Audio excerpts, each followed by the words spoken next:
Apa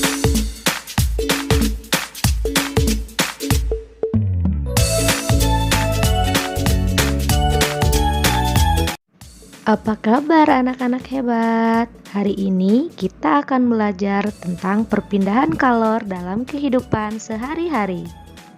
Sebelum kita masuk ke materi hari ini, coba siapa yang masih ingat apa pengertian dari kalor? Saya, Bu. Kalor adalah energi panas yang berpindah dari benda yang bersuhu tinggi ke benda yang bersuhu rendah, Bu.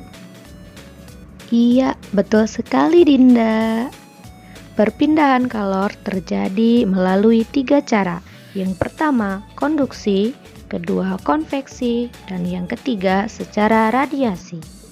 Selanjutnya, mari kita simak pengertian dan contoh dari konduksi, konveksi, dan radiasi dalam kehidupan sehari-hari.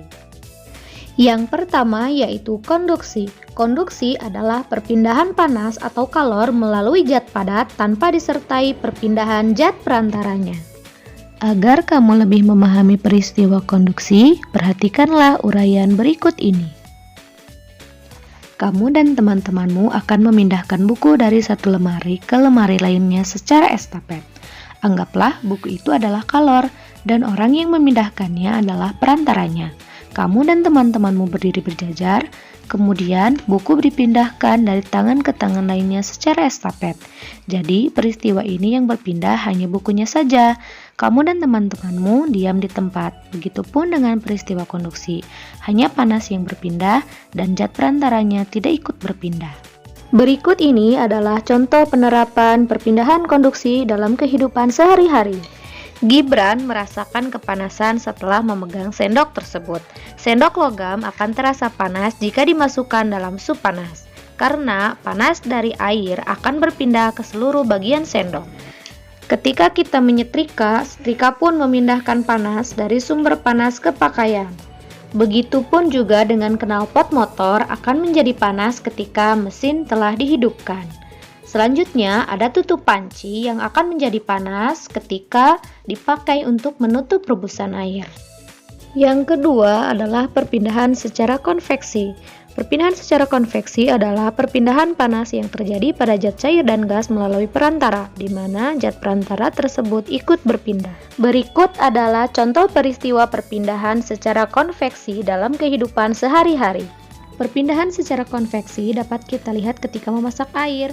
Air yang akan panas terlebih dahulu adalah air yang ada di bagian bawah panci. Air tersebut mendapat panas dari panci yang terkena api. Kemudian, air yang panas akan naik dan air yang dingin akan turun. Begitupun seterusnya ketika peristiwa konveksi terjadi. Nah, Udin, sekarang contoh peristiwa konveksi yang lainnya apa aja nih? Contoh peristiwa konveksi yang lainnya adalah peristiwa angin darat dan angin laut. Berikut ini adalah proses terjadinya angin laut. Siang hari, matahari memanasi daratan dan lautan. Daratan cepat menyerap panas dibanding lautan, sehingga suhu di darat menjadi lebih panas dibanding di air laut. Maka angin akan bergerak dari suhu udara yang rendah ke suhu udara yang lebih tinggi. Maka pada siang hari angin berhembus dari laut ke darat, dan terjadilah angin laut. Nah, teman-teman, angin darat adalah angin yang berhembus dari darat ke laut dan terjadi pada saat malam hari. Biasanya, ketika angin darat ini digunakan para nelayan untuk pergi melaut. Perpindahan kalor yang ketiga yaitu radiasi. Simaklah penjelasan berikut ini. Apakah kamu merasakan hangat atau panas ketika berjemur di bawah sinar matahari?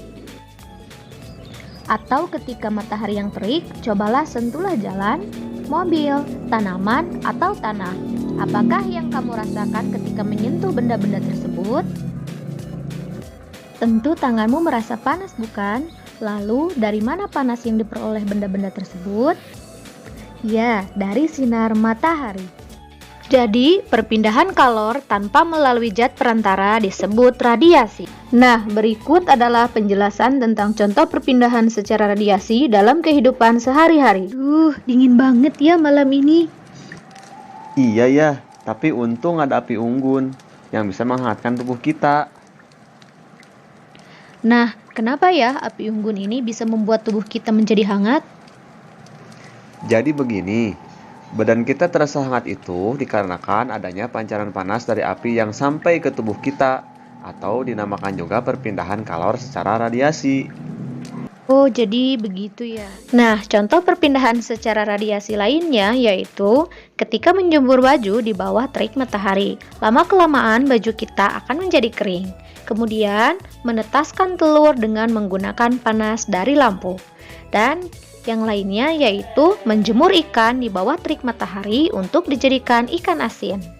Nah, itulah penjelasan tentang perpindahan kalor serta contoh penerapannya dalam kehidupan sehari-hari. Semoga bermanfaat ya anak-anak hebat. Terima kasih.